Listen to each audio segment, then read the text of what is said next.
That, of course, was the very quiet, very pretty, very atmospheric opening to the third movement of the epic 20-minute plus entire side one, the song suite 2112. That, of course, was the opening to Discovery before moving into the jaw-droppingly amazing presentation. You know, the entire side is just unbelievably great. Discovery actually has echoes back to the Necromancer, and I'm talking about that quiet opening to the third part of the Necromancer.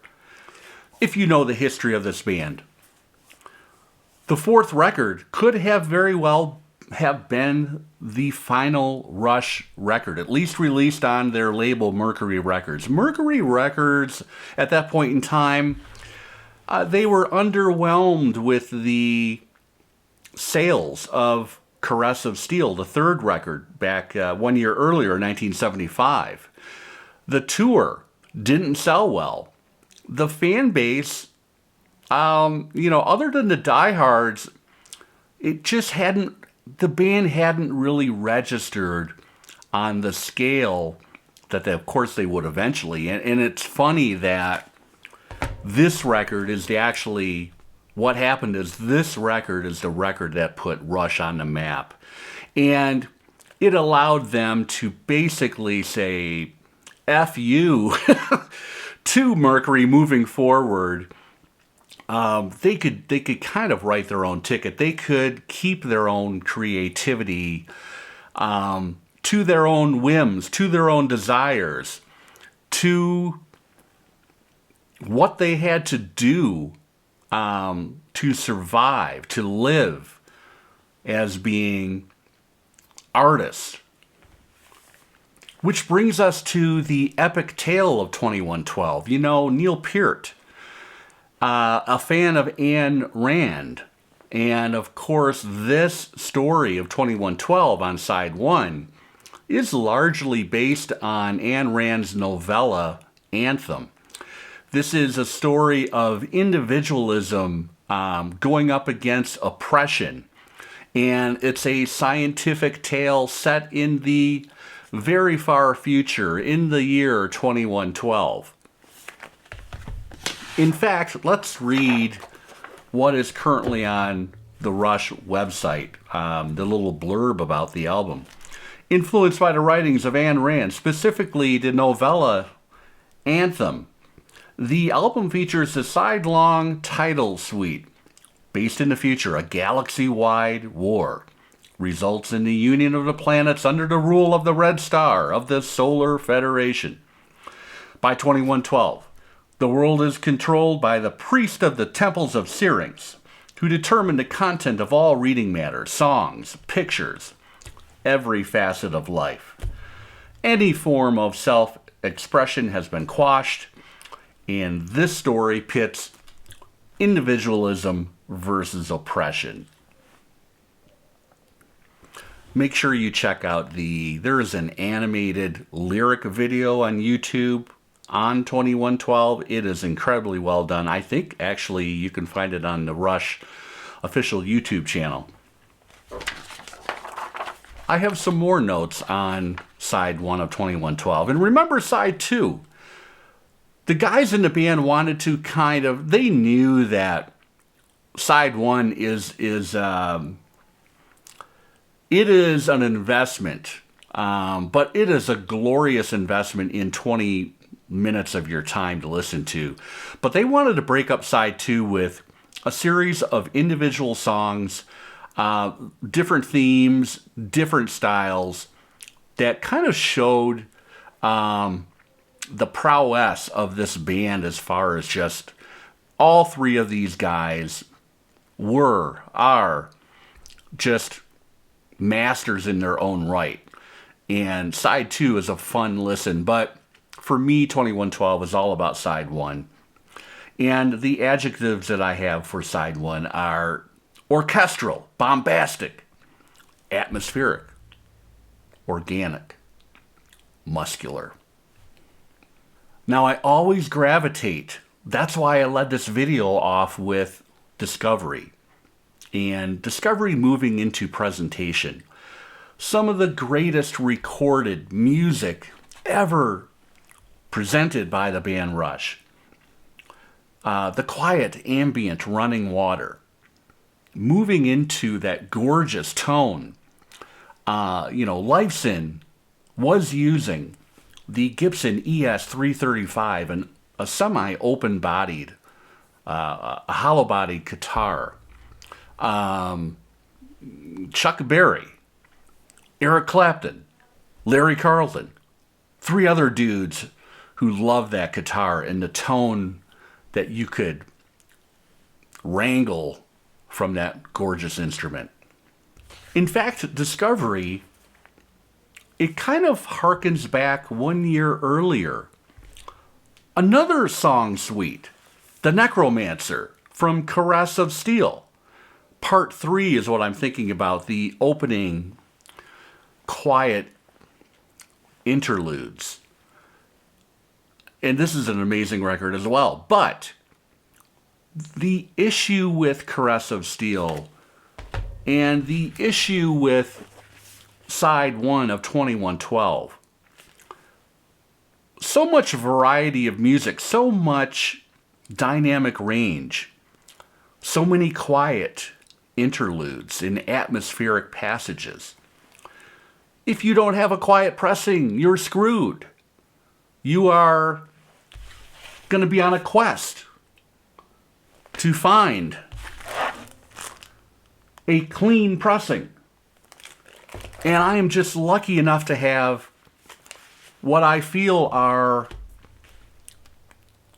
the ultimate pressings of this record. And one just ekes out the other as far as, in my opinion, the sound quality, the mid-range, the richness, the fullness. The perception out there is that this was originally mastered and the lacquers were cut by George Graves. George Graves, a kind of a famous mastering engineer in his own right. I believe he's still out there. He went on, after leaving just another mastering facility, Jamf for short, Jamf. He went on to the Lacquer Channel, another renowned disc cutting house. But back to the beginning on this pressing. So, make no mistake, the Gilbert Kong Master Disc pressing, which is a recut, a later cut, and you will find that there's ways to find that. First of all, look into Dead Wax, and if you see Master Disc with G period, K period, you've got a Gilbert Kong cut. You can also look at the cover, and you can see on this one that there's a Mercury label. There's a catalog number. The earlier pressings, these are the Just Another Mastering Facility pressings, Jamf, Jamf. I've got a Terre Haute, and I have a Santa Maria. And you can tell on the cover there is no Mercury logo and there is no catalog number. You only see those kind of 3 red marks from Mercury Records. In my opinion, the Jamf is the pressing that reigns supreme. They were the first cuts. It was George Graves. George Graves got his start under the tutelage of Doug Sachs at the Mastering Lab. He was eventually recruited. He moved north to Toronto and joined Just Another Mastering Facility. Usually you're going to find a later cut from Master Disc that is BK, Bill Kipper. They don't have the presence. They don't have the push. They don't have the richness, the fullness that you need with this record, particularly on side 1, as mentioned earlier. I am super lucky because I picked up at a show about a month ago a super clean JAMF with a super clean cover, because usually these days you're finding a ringware laden cover. And it really doesn't matter. Just look for a clean JAMF. I know there's a Terre Haute, there is a Santa Maria. Doesn't matter. Look for JAMF in a dead wax. That's it. I've been trying to get this video out for 2 weeks. I've had a super busy time at work. And I have been sucked in by the Detroit Tigers, and their season finally ended on Friday night. Thank God, because I couldn't take much more of it. So I'm taking solace in this album and other albums by Rush, especially with the exciting news of what's happening next year. I am looking at maybe going to see one of these reunion shows, probably in Chicago. There's not going to be, at least with this initial run, and who knows what can happen. I definitely have to see this iteration of Rush next year, 2026. It's probably going to be Chicago. And, you know, I got to thinking about this record and reading the Hoffman forums.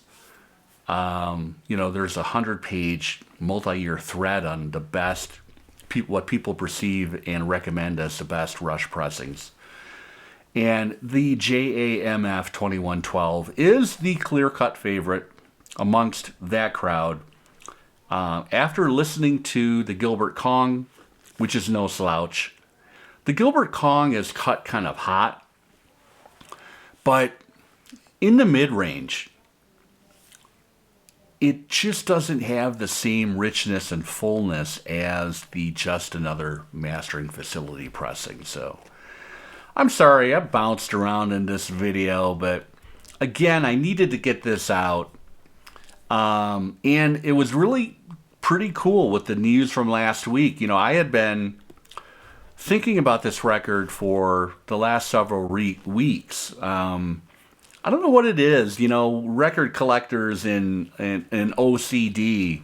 I became obsessed with this album and was listening to it a lot. And then that news broke last Monday, and I thought, wow, that's interesting. Hopefully you found this video interesting. If you did, please like and subscribe. Stay tuned for future episodes. Check out the back catalog.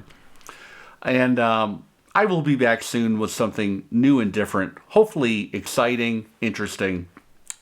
Take care.